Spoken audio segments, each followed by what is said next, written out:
Oi, pessoal, tudo bem? Bom, vamos dar continuidade ao nosso módulo.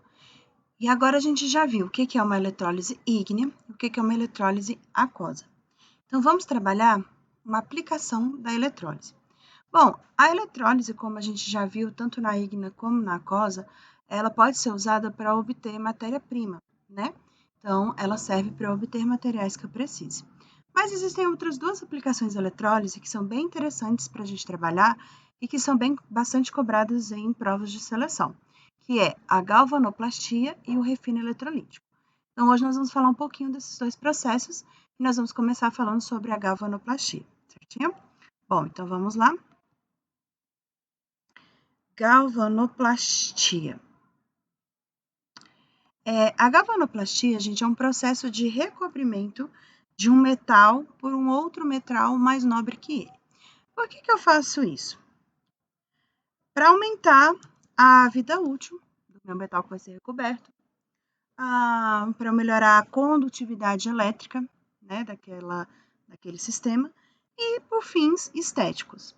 Eu sei que em algum lugar, né, ou você, ou algum parente seu, já deve ter falado sobre, compra um anel banhado a ouro, né? E aí muita gente, inclusive o preço, né?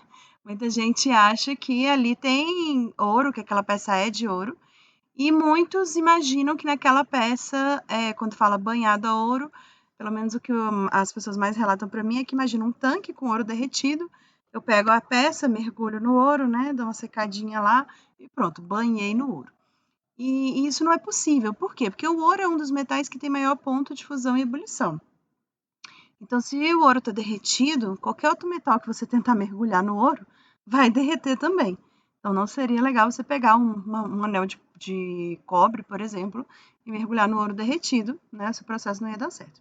Então, o que é utilizado é o processo de galvanoplastia, onde a gente vai usar íons de ouro para criar uma minúscula camada sobre o cobre. E o que vai trazer para essa joia, né? No caso, essa semi-joia, é o fato de que ela vai ter uma durabilidade maior, ela vai ter a coloração e o brilho do ouro, né? Então, traz esses benefícios. Mas, lembrando que a peça banhada a ouro, ela não é considerada uma joia, então ela não tem valor de mercado, tá? Não sei para quem revende. Mas ela não tem valor, por exemplo, você não pode penhorar ela na Caixa Econômica, né? Você não pode vender ela como joia, porque a camada de ouro sobre ela é extremamente pequena, né? E não a caracteriza como uma joia real. Então, vamos escrever essa definição de galvanoplastia aí. Então, nós temos que, né, a galvanoplastia é um processo de recobrimento metálico de objetos também metálicos. Bom, exemplos, né, de galvanoplastia. Nós temos a douração, né, que foi o exemplo que eu dei, né, que são as joias banhadas a ouro. Então, nós temos aqui como exemplo, né, as joias, que são feitas de materiais mais baratos, como cobre e alumínio, e que são recobertas, né, com uma camada de ouro. Isso também ocorre em alguns ponteiros de fone de ouvido, né, e cabos que vão conduzir som para melhorar a condutibilidade elétrica. Nós podemos citar também a cromação, né, que é bem famosa para peças de carro. A cromação, por exemplo, né, que é usado nas peças de carro. E eu trouxe essa figura aqui porque eu falei que um dos objetivos, né, além de estéticos e de melhorar a condutibilidade elétrica, é o fato de proteger um metal, né?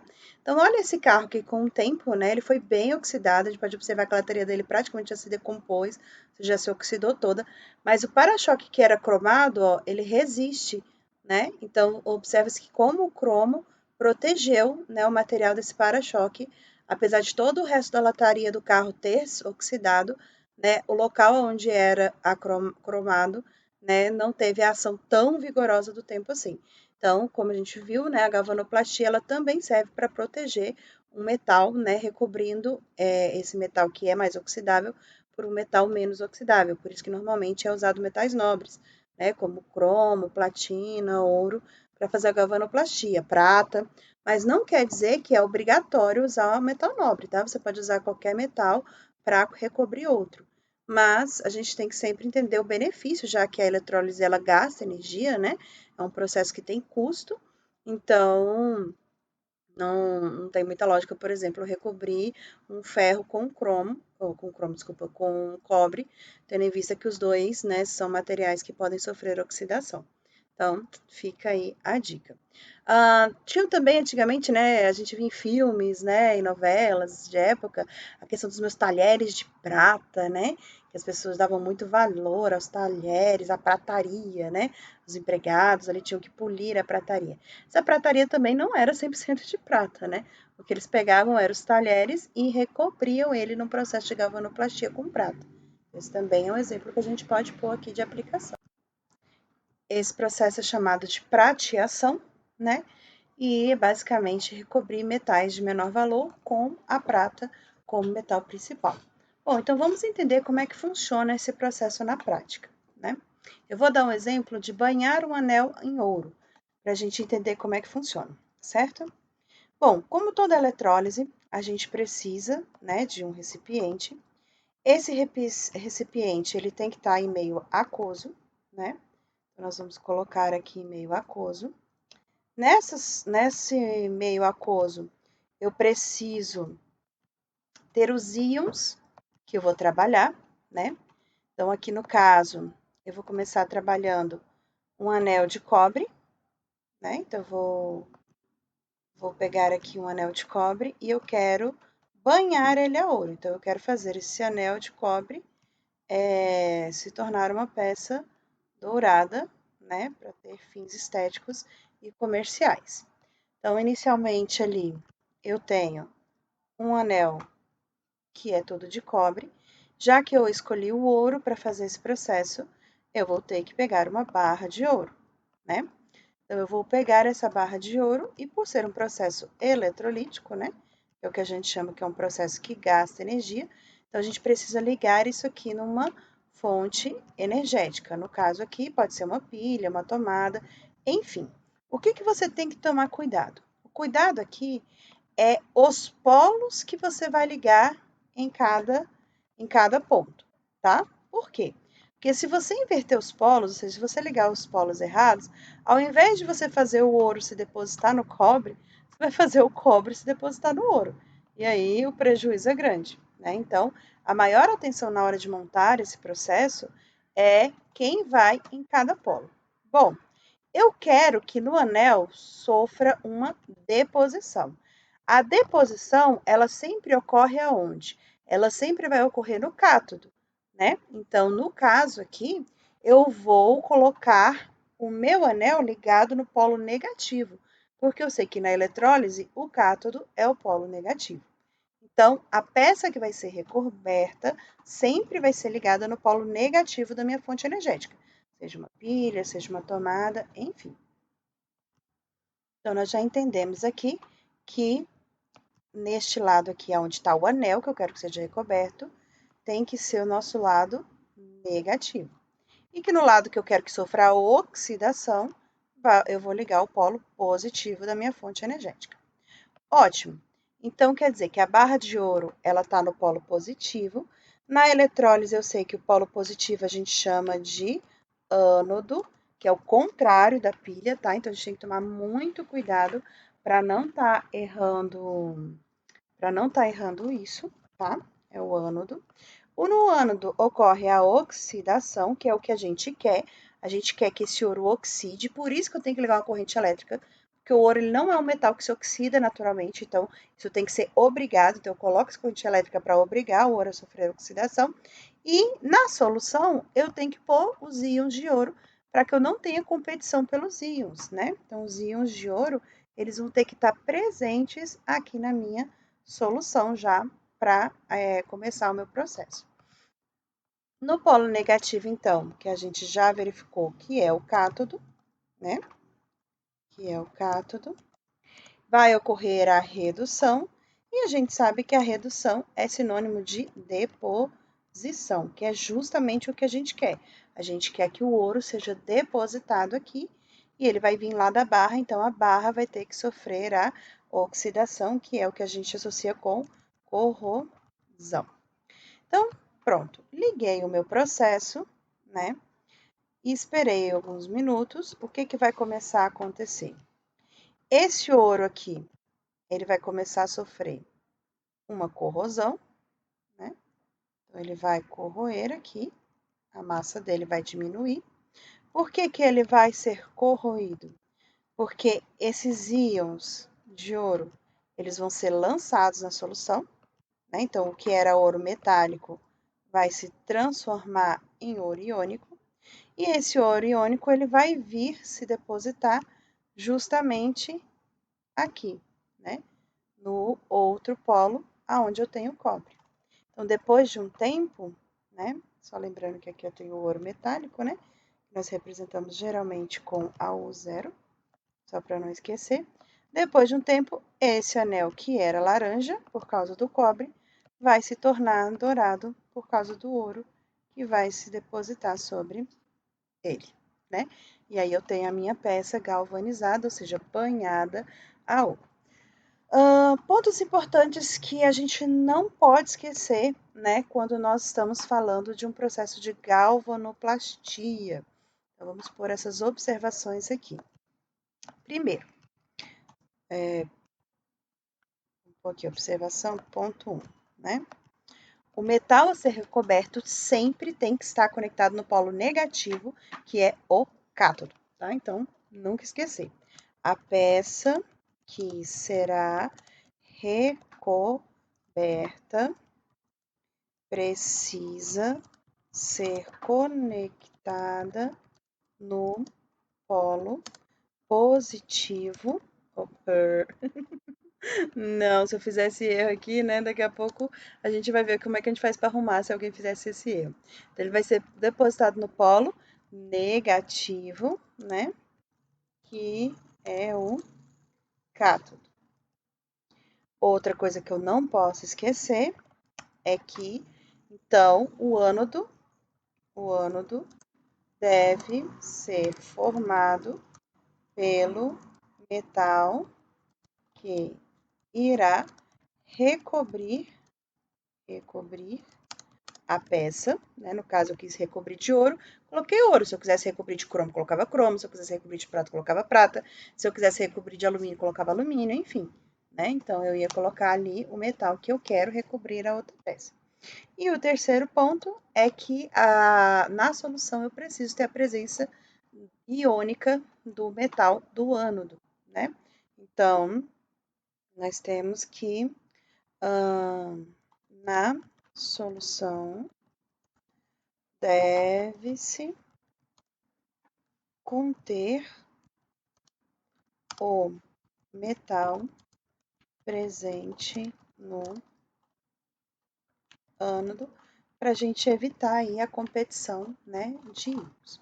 Então, tá aí. É bem um processo bem fácil de ser feito. Inclusive, muitas pessoas fazem esse processo em casa. O cuidado é só porque a gente está mexendo com um processo elétrico, né, que envolve água, então tem que ficar ligado. E o segundo, porque você vai ter que ter, né, o metal nobre que você quer recobrir uma peça ou outra. Mas vamos supor que eu fizesse o contrário, né? E se eu ligasse os polos errados e eu tivesse a minha valiosíssima peça de ouro, né, a minha barra de ouro recoberta por cobre, como é que eu ia fazer para limpar essa barra? Bom, literalmente você ia fazer o que a gente chama de refino eletrolítico, que consiste em você limpar ou refinar, né, ou purificar uma peça. Então, vamos falar agora um pouquinho sobre o refino eletrolítico. Refino eletrolítico. Bom, como eu já falei, né, o refino eletrolítico ele serve para purificar um metal. Então, vamos pôr essa definição aqui. Bom, então, como eu falei para vocês, o refino eletrolítico ele serve para purificar um metal utilizando uma corrente elétrica. O que significa isso? Significa que é um processo eletrolítico. Só que agora, ao invés de eu ter metais diferentes, eu tenho que ter os dois metais do mesmo tipo, digamos assim. Então, de um lado, eu vou colocar o metal impuro e do outro lado, eu vou colocar uma amostra de metal puro, né, já que a minha ideia é purificar. Então, eu vou colocar aqui o metal impuro e do outro lado metal puro, né? Então, vamos supor que essa aqui seja a minha amostra de metal impuro. Vamos colocar aqui metal impuro, né? E do lado de cá, eu vou colocar a minha amostra de metal puro. Bom, o que eu quero que recobra quem, né? Eu quero que o metal impuro saia e se torne puro, né? Então, quem eu quero purificar sempre vai ficar onde tem que ocorrer a deposição. Onde é que ocorre a deposição? A deposição ela ocorre no cátodo, que é o nosso polo negativo, porque aqui ele vai sofrer a redução do sistema. Em contrapartida, o que eu quero oxidar, né, o que eu quero aqui é a corrosão, né, ou seja, a oxidação, eu tenho que ter o ânodo, que é o nosso polo positivo na eletrólise. Lembrando que são processos com consumo de energia, né? Eu estou gastando energia, os polos estão invertidos. Então, aqui vai sofrer a nossa oxidação. Opa. Oxidação, ok? Bom, se é um processo eletrolítico, tem que ligar isso numa fonte energética, né? Eu sempre coloco o desenhozinho de uma pilha, mas é claro que dependendo do processo de refino, isso tem que ser uma bateria, né? Isso tem que ser uma tomada, enfim. Às vezes tem que ser uma fonte energética maior. O que eu não posso confundir é que o que vai ser purificado tem que ir no polo negativo, né? E o que vai... Opa, desculpa. O que eu vou, né, purificar, digamos, o impuro, vai no polo positivo e o processo dessa purificação vai ficar lá no meu polo negativo, né, que é onde vai sofrer a deposição. Então, a ideia é que eu tenha que sair aqui desse sistema os íons de cobre, lembrando que aqui eu tenho um meio aquoso, né, vamos pôr aqui para não esquecer, só um minutinho. Então, deixa eu só colocar aqui o meio aquoso. Pronto. Aqui vai começar a correr a corrosão ocorrendo, eu vou liberar nessa minha solução os íons de cobre, né? Então, vou ter aqui os íons de cobre 2+. Esses íons de cobre vão sofrer a redução e automaticamente vão se depositar lá na minha placa de metal puro. Então, cada vez essa placa aqui vai aumentando sua massa, enquanto que a outra vai reduzindo, né? Então, a gente vai observar uma corrosão nessa placa aqui e uma deposição, né, do cobre puro na outra placa. Então, nessa placa aqui começa a se aumentar a quantidade de cobre, né? Ela começa a criar uma casquinha sobre ela, que é justamente o cobre que está se depositando. Esse cobre que está se depositando aqui, ele está na sua forma pura, né? Então, apenas cobre.